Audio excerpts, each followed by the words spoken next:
وہ اس کے برابر چلتے ہوئے اپنی قسمت کو کوس رہی تھی، کیونکہ اس کی ساری سیونگز اس شخص کے میڈیکلز بل بھرنے میں لگ گئی تھی۔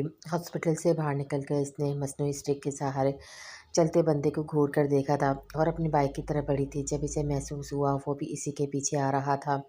What's the problem with you mean? تمہاری وجہ سے اتنا سفر کیا اور میں نے ابھی اور کیا چاہیے تمہیں مجھ سے؟ وہ باقاعدہ کمر پر ہاتھ رکھے لڑاکا عورتوں کی طرح بول رہی تھی۔ یہی تو مجھ سے آپ سے کہنا ہے مس، آپ یوں مجھے بیچ راہ چھوڑ کر کیسے جا سکتی ہیں؟ کیونکہ آپ کی وجہ سے میرا ایکسیڈنٹ ہوا ہے اور میں کچھ بھی یاد نہیں کر پا رہا ہوں کہ میں کون ہوں۔ اف، میرا سر درد سے پھٹتا ہے جب میں اپنی شناخت کھوجنے کی کوشش کرتا ہوں تو۔ سامنے والے کی بات سن کر وہ دنگ رہ گئی تھی۔ مطلب کچھ بھی نہیں، اتنی معمولی سی چوٹ سے کس کی یادداشت جاتی ہے بھلا؟ اسے بے حد غصہ آ رہا تھا اس آدمی کی وجہ سے، اس کا کافی ٹائم ویسٹ ہوا تھا۔ دیکھو، اگر تم میری ہیلپ نہیں کرو گی تو میں پولیس کو کال۔ اف، کیا مصیبت سر آ گئی آخر میرے! وہ باقاعدہ سر تھام کر رہ گئی تھی۔ کچھ دیر ان دونوں کے درمیان خاموشی چھائی تھی۔ اوکے، اب میری بات دھیان سے سنو۔ تم اس وقت میرے پاس اپنے پاس بھی خاص ٹھکانا نہیں، میں بھلا تمہاری کیا ہیلپ کروں گی؟ اس نے بیچارگی سے کہا۔ میں چل نہیں سکتا تمہاری وجہ سے، اور یہ بھی مت بھولو کہ میں سب کچھ بھول چکا ہوں، میرا نام، گھر، سب مطلب سب۔ آگے والی کی بات پر وہ سوائے کرنے کے کچھ نہیں کر سکتی تھی، سوائے اس کے وہ اس شخص کا بوجھ بھی اپنے ناتھوں کندھوں پر اٹھا لیتی۔ زبان تو کہیں رکھ کے نہیں بھولنا ہوں۔ وہ بہت زیادہ ذہنی ہجان میں بول رہی تھی۔ تم یہاں رہتی ہو؟ ایک انتہائی مستبد سوسائٹی میں سے داخل ہوتا دیکھ کر وہ پوچھ رہا تھا۔ نہیں، میں پرنسس پیلس میں رہتی ہوں، یا تو وزٹ کرنے آتی ہوں۔ اترو یہاں پہ، سامنے والا میرا گھر ہے۔ وہ بائک ایک طرف کو روکتے ہوئے اسے اشارہ کرتے ہوئے بولی۔ وہ بھی مصنوعی سہارے سے بائک سے اترتے ہوئے ارد گرد کا جائزہ لینے لگا تھا۔ ویسے تمہارا نام کیا ہے؟ بحالت مجبوری وہ اس کا ہاتھ تھام کر اسے چلنے میں مدد دے رہی تھی۔ دیکھو، میرا نام رکھتا ہے اور یہاں میں اپنی گرینی کے ساتھ رہتی ہوں، اور خبردار جو تم نے اس واقعے کے بارے میں انہیں بتایا بھی تو اپنی چونچ بند رکھنا ان کے سامنے۔ وہ اسے جھاڑ پھیلا رہی تھی اور جو سمجھا رہی تھی وہ مؤدب بچے کی طرح سمجھنے کی کوشش کر رہا تھا۔ آ گئی، تم جانتی ہو میں کتنا پریشان تھی۔ گرینی سے دیکھتے اس کی جانب لپکی تھی۔ یہ انداز و لب لہجہ سن کر وہ ایک دم ٹھٹکا تھا۔ کیا کرتی ہو مورے، ایک پاگل سے پالا پڑ گیا تھا، خود تو عقل سے پیدل ہے، دوسروں کو بھی پاگل کر کے چھوڑ دے گا۔ وہ دونوں خواتین اس کی موجودگی کو یکسر اگنور کی آپس میں بو گفتگو تھے۔ اس کے لیے کافی حیران کن تھی کہ اب تک وہ اس لڑکی کو یہاں کی لوکل کمیونٹی میں سے سمجھ رہا تھا، لیکن جس علاقائی زبان کا وہ استعمال کر رہی تھی وہ اس کے لیے بالکل اجنبی نہ تھی، مگر پھر بھی اس نے فلاوقت خاموشی اختیار کی تھی، جبکہ رختہ جس طرح سے منہ بھر بھر کے اس کی برائیاں کر رہی تھی وہ اپنی جگہ کڑ کے رہ گیا تھا۔ اب تک وہ اس سے شائستہ انگریزی میں بات کر رہی تھی۔ اگر لینڈ لیڈی کو اس کی یہاں موجودگی کے بارے میں پتہ چل گیا تو ہمارے لیے مسئلہ ہو سکتا ہے بیٹا۔ گرینی کی متفکر آواز پر اسے اندازہ کرنے میں مشکل نہیں ہوئی کہ وہ خواتین یہاں کن مسائل سے دوچار تھیں۔ آپ فکر نہ کریں، میں جلدی اس کا بندوبست کرتی ہوں۔ ایک کڑوی کسیلی نگاہ اس پہ ڈالنے کے بعد وہ اس کی جانب بڑھی تھی۔ دیکھو، ہمارے گھر میں اضافی جگہ بالکل نہیں ہے، یا ایک ہی بیڈ روم ہے جو گرینی اور میرے استعمال میں ہے، اس لیے تمہیں یہی لاؤنج میں ایڈجسٹ کرنا ہوگا۔ وہ اس پہ بھرپور انداز میں روب جھاڑتے ہوئے بول رہی تھی۔ اس کا دل کیا اپنے سارے ڈرامے پر لعنت بھیجے، اس لڑکی کو کھری کھری سنا دے، پر اپنی زبان پر کنٹرول رکھا تھا۔ اور ہاں، میں نے گرینی سے بول دیا کہ تم گونگے ہو، اور خبردار جو زبان کھولی بھی تو۔ اس کا اگلا حکم سنتے ہوئے مزید سیخپا ہوا تھا، مطلب کہ اس لڑکی نے حد کر دی، اس کے تمام تر فرمان بخوبی سن چکا تھا۔ اگلے آنے والے 3 روز اسے نوڈلز کو کسی دوا کی طرح کھلایا گیا تھا۔ وہ زیادہ وقت گھر سے باہر ہی ہوتی تھی اور جب واپس آتی تو اپنے پورے دن کی روادار گرینی کو سناتی۔ اسے حیرانی تھی کہ اس کی گرینی بھی رات کی اتنی فضول گوئی سن کر بھی نہیں تھکتی تھی۔ اس کی تمام تر مصروفیات جیسے اسٹک ہو گئی تھی جبکہ وہ اپنا سیل مس کر چکا تھا۔ سنو، یہاں آس پاس کوئی پارک نہیں ہے، مجھے وہاں لے چلو، پورا دن تمہاری گرینی کی کھریا میری جان لے لے گی۔ اس دن رختہ کی چھٹی تھی، شاید تبھی وہ گھر پر ٹکی تھی جب وہ آہستہ آواز میں منمنایا تھا۔ چپ کرو، تم گونگے ہو۔ وہ رات کے آنکھیں دکھانے پر تلملا اٹھا تھا۔ صرف تمہاری گرینی کے لیے، لیکن اگر میں یوں ہی کچھ دن اور چپ رہا نا تو واقعی میں اپنی زبان کو ہلانا چلانا بھول جاؤں گا۔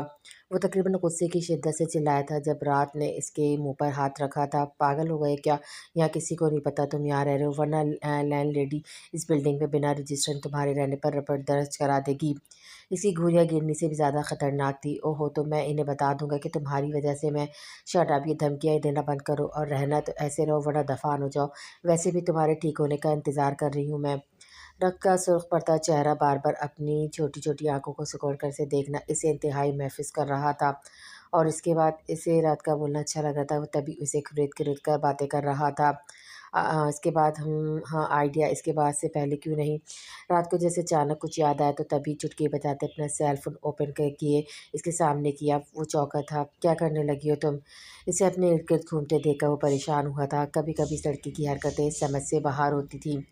تمہاری تصاویر سوشل میڈیا پہ اپلوڈ کریں گے اور تمہاری فیملی تمہیں آرام سے ڈھونڈ لے گی ود ان آورس کو۔ آخر اتنے دن سے تمہیں اپنے آس پاس نہ پا کر وہ بھی پریشان ہوں گے۔ اپنے آئیڈیا پہ بے تحاشا خوش ہوتی رت کی بات پر وہ جھٹکا کھا کر سیدھا ہوا تھا اور فوراً اس کا سیل فون اس کے ہاتھ سے چھپٹا۔ رات اس کی حرکت پہ چونکی تھی۔ اس دن ہاسپٹل میں بھی ایسا ہوا تھا جب وہ اس کی تصویر لینے لگی تھی تو کرا اٹھا تھا۔ اب اس سے پہلے کہ وہ کچھ بولتی اس کی جھنجھلائی آواز پر اسے دیکھنے لگی۔ کیا پاگل ہو تم؟ ایسے تو کوئی بھی آ کر میری فیملی ہونے کا دعوے دار بن جائے گا اور کیا میں ان کے ساتھ چلا جاؤں گا؟ تم بھول چکی ہو، میں سب بھول چکا ہوں، پھر کیسے پتہ چلے گا کہ وہ میری فیملی ہے؟ وہ ایک دم اس لڑکی کی ذہانت پر بھوکلایا تھا۔ رق گرنے کی آواز پر اسے مشکوک نظروں سے دیکھتی ان کے اور اپنے مشترک کمرے کی طرف بڑھ گئی تھی، جبکہ وہ پرسکون سانس ہوا میں خارج کرتے ہوئے اس کے سیل سے اپنی تصاویر ڈیل کرنے لگا تھا۔ اتنی جلدی نہیں رت بیبی، ابھی تو گیم شروع ہوئی ہے۔ اسے یقینا تو اس نگاہ دیوار کے پاس پار ڈالی اور اس کا سیل صوفے پہ اچھال کر خود بھی اس پہ برجمان ہو گیا۔ اس کا دماغ تیزی سے کچھ الجھی لڑیوں کے پیمانے سلجھا رہا تھا۔ وہ پھٹی پھٹی نگاہوں سے زرخام خان کو دیکھ رہی تھی۔ تمہاری اتنی جرأت کہ تم مجھ پر ہاتھ اٹھاؤ زرخام خان؟ اس کی آنکھیں بھر آئی جا رہی تھیں۔ ادھر شفاف آبگینوں میں تیرتا پانی زرخام کو شرمندہ کر گیا تھا، پر اسے ایک عورت کی خود سے اونچی آواز میں بات کرنا سیکھوا کر رہا تھا۔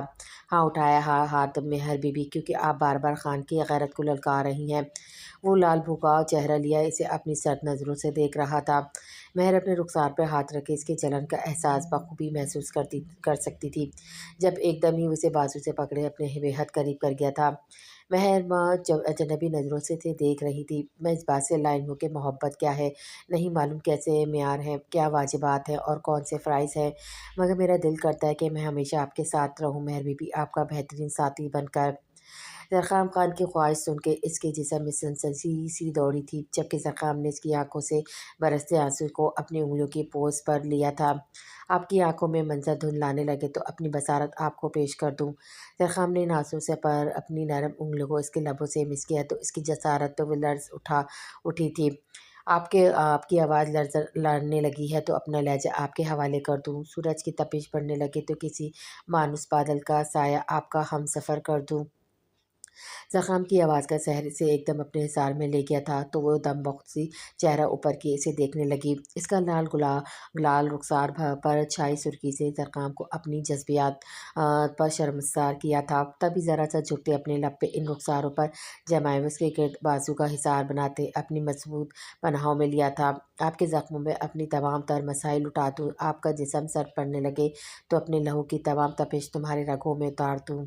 ایک جذبے کے عالم میں کہتے وہ خاموش ہوا تھا۔ وہ دور کہیں سے جھینگر کی آواز آ رہی تھی تو وہیں مہر ماں کی دبی دبی سسکیاں۔ زرخام نے گہری سانس بھر کے اسے اپنی گرفت سے آزاد کیا تھا۔ آج صرف میری ہے مہر بی بی، اب تک جو یہ چنگاری دل میں دبی تھی کیونکہ آپ نے کبھی ایسا کچھ نہیں کیا تھا جو زرخام خان کی غیرت پہ گاری ضرب ثابت ہوتا، لیکن یہ دوسرا وار ہے جو دماغ سے زیادہ دل پر اثر کر رہا ہے۔ آپ کے پاس کچھ ہی وقت ہے، ہمیں حویلی کے لیے واپس نکلنا ہوگا۔ اسے زور سے خود میں بھیج کر وہ اسے ذات کراتے بولا اور اسے فاصلہ بنا کے کھڑا ہوا تھا۔ اب کی نظریں زمین پر جھکی ہوئی تھیں۔ آپ جائیں مہر بی بی، وہاں سب آپ کا انتظار کر رہے ہوں گے۔ وہ کیسا غلام تھا جو آقا پر روب جھاڑتا تھا، اس کی جسارتوں کی حد نہیں تھی، جس نے مہر ماں کا من موہانا روپ 2 منٹ میں بگاڑ کر رکھ دیا تھا۔ وہ سسکتی پلکوں اور مردہ قدموں سے وہاں سے نکلتے ہوئے سیدھا روم میں آ کے بند ہو گئی تھی۔ اگلی صبح سے پہلے وہ ادھورے فنکشن سے ہی انہیں لے کر واپس آیا تھا۔ منتہا کے لاکھ ولولہ کرنے پر بھی نہ جانے اس نے مختار یوسف زئی کو کیا کہا تھا، جنہوں نے اس کے فیصلے پہ چپ سادھ لی تھی۔ کاکا جان حویلی کے پرانے ملازم دیکھ رہے تھے، وہ جب سے دوسرے گاؤں سے ہو کر آیا چپ چاپ اور کھویا کھویا سا نظر آ رہا تھا۔ سب خیر تو ہے نا خان؟ کیا کوئی پریشانی آ پڑی ہے؟ وہ اس کے چہرے پر کچھ کھوجتے ہوئے پوچھ رہا تھا۔ غلاموں کو بھی بھلا کبھی کوئی پریشانی وارد ہوئی ہے کیا کاکا؟ اس کا انداز کافی رنجیدہ تھا۔ کچھ تو ہے جو تم چھپا رہے ہو زرخام خان، کیا کسی سے جھگڑا ہوا ہے؟ کاکا کے پوچھنے پر وہ نفی میں سر ہلا گیا تھا۔ محبت ہو گئی ہے یوسف زئی کی چھوٹی لڑکی سے، اس کا انداز ایسا تھا جیسے وہ خود پر ہنس رہا ہو۔ پاگل تو نہیں ہو گئے تم زرخان خان، بھلا مخمل میں کبھی ٹاٹ کا پیون بھی لگا ہے؟ کاکا کا چہرہ اس کی بات پر سرخ پڑا تھا۔ کیوں نہیں کاکا، اگر پیون ہی لگانا ہے تو کیا فرق پڑتا ہے، وہ ٹاٹ کا ہے یا مخمل کا، کیلن کی قیمت تو گر گئی نا۔ زرخان کے تن سے وہ بخوبی آگاہ تھا۔ تم لگتا ہے کافی دنوں سے سوئے نہیں ہو۔ مختار یوسف زئی کو تمہارے ارادوں کی بھنک بھی پڑی تو قتل کرنے سے پہلے سوچے گا بھی نہیں۔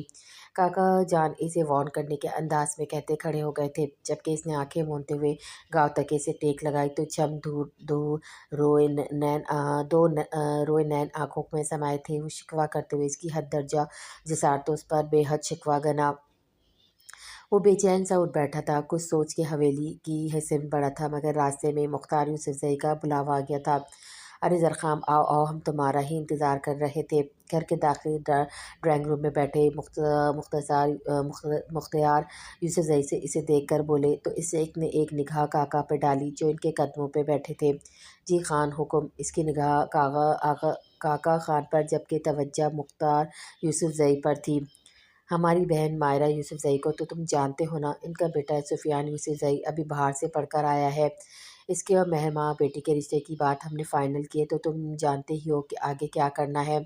چند دنوں میں ہم شادی کی تاریخ رکھ دیں گے اور جانے مختار یوسف زئی اور کتنا زہر اس کی سماعتوں میں انڈل رہے تھے، جو دھواں دھواں نگاہوں سے کاکا جان کو دیکھ رہا تھا، جو شرمندہ شرمندہ سے اس سے نگاہ چرا رہے تھے۔ اس نے کاکا جان سے نظریں ہٹا کر پھر سے توجہ مختار یوسف زئی کی جانب متوجہ کی تھی۔ آج شام میں شاید وہ لوگ گھر پر کوئی چھوٹی موٹی رسم رکھنا چاہ رہے ہیں، بچیاں تھوڑا بہت ہلہ گلا کریں گی۔ عبادت خان کے ساتھ مل کر تم وہ سارے امور بھی دیکھ لینا۔ مختار یوسف زئی کے سنجیدہ انداز پر وہ محض سر ہلا سکا تھا۔ ٹھیک ہے اب تم جاؤ، اور ہاں وہ ماسٹر بڑا تنگ کر رہا ہے، اس کا بھی کوئی بندوبست کرنا ہے۔ مختار یوسف زئی کے اگلے حکم پر جی حضوری کرتے باہر نکلا تو حویلی کے خاتون کو بڑی گاڑی میں سوار ہوتا دیکھا ایک لمحہ ٹھٹکا تھا۔ سچ میں آج تو سفیان بھائی کا MTM خالی ہونے والا ہے نا، منتہا بھائی کی کمائی پر سارا حق مہر ماں کا ہی تو ہے۔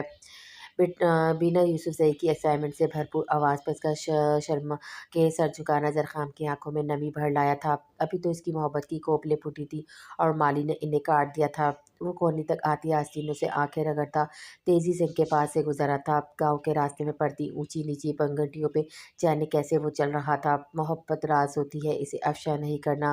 محبت لازمی کرنا مگر چرچا نہیں کرنا۔ محبت جس پہ نازل ہو وہ دل تو خاص ہوتا ہے، اگر مل جائے یہ نعمت اسے ضائع نہیں کرنا۔ میرے اجداد کہتے تھے محبت دین کا جز ہے، تو اپنے دین میں تم بھی کبھی دھوکہ نہیں کرنا۔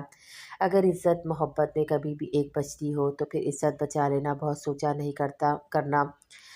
وفا کے کھیتوں پہ ہے محبت خوب اگتی ہے، نہیں ہے شت پوجا کی مگر بدلہ نہیں کرنا۔ محبت کر رہے ہو تم تو یہ پیش نظر رکھنا، محبت چھن بھی جائے تو اسے رسوا نہیں کرنا۔ محبت مخلص بہت پیارا اگر جانے کی ضد کر لے تو تم کو مشورہ بھی سے روکا نہیں کرنا۔ بہت سے کھیل ایسے جنہیں تم کھیل سکتے ہو، محبت کھیل تھوڑی اسے کھیلا نہیں کرنا۔ بس حوصلوں سے خود کو گھسیٹے وہ ماسٹر کے در پر آیا اور دھڑا دھڑ سے دروازہ بجا ڈالا۔ کافی عرصے سے ماسٹر کے اسکول کی زمین کی وجہ سے مختار یوسف زئی اور ان کے درمیان ایک سرد جنگ چھڑی تھی۔ اب تک بد زبان کلامی ہو رہی تھی۔ تم کیوں آئے ہو یہاں زرخام خان، کتنی بار منع کیا ہے تمہیں، یہاں مت آیا کرو، یہ شریفوں کا محلہ ہے۔ ماسٹر کے چہرے پہ ناگواری کا تاثر واضح نظر آ رہا تھا۔ زرخام خان اس بار پہ تڑی ٹھوس تک رہنا چاہتا تھا، مگر ماسٹر کے لفظوں کا انتخاب اسے پل میں ہی ہتھے سے اکھاڑ گیا تھا۔ اس نے بنا سوچے سمجھے ماسٹر کے گریبان پر ہاتھ ڈالا اور اگلے ہی لمحے اپنے سے 3 گنا کمزور شخص کو دھونتی کی مانند کر ڈالا۔ آس پاس کے سب لوگ اسے وحشت زدہ دیکھ کر گھروں میں جا چھپے تھے۔ یہ تم نے کیا کیا زرخام خان، سردار کا حکم صرف اسے باتوں سے سمجھانے کا تھا اور تم نے تو اسے مارنے میں کوئی کسر ہی نہیں چھوڑی ہے۔ اس کے ہمراہ آئے عبادت خان نے ماسٹر کی درگت حالت دیکھ کر اسے شانے سے پکڑ کر جھنجھوڑا تو وہ بھی جیسے ہوش میں آیا تھا۔ پھٹی پھٹی نگاہوں سے خون میں لت پت پڑے ماسٹر کو دیکھا تو وہ 2 قدم پیچھے کو ہوا اور پھر تیزی سے وہاں سے نکلتا گیا تھا۔ عبادت خان بھی اس کے پیچھے تھا۔ اوہ بابا یہ کیا تم خانہ خراب کا بچہ۔ کاکا نے عبادت خان کے منہ سے اس کی کارستانی سنی تو انگلیاں منہ میں دبا لی تھی۔ زرخام نے ایک شکوہ گنا نگاہ اس پہ ڈالی اور رخ موڑ لیا تھا۔ تم جاؤ عبادت خان، اور ابھی سردار کو اس بارے میں کچھ مت بتانا، اچھا نہیں لگتا، آج ان کی بیٹی کی منگنی ہے، تو یہ سب سمجھ رہے ہو نا میری بات۔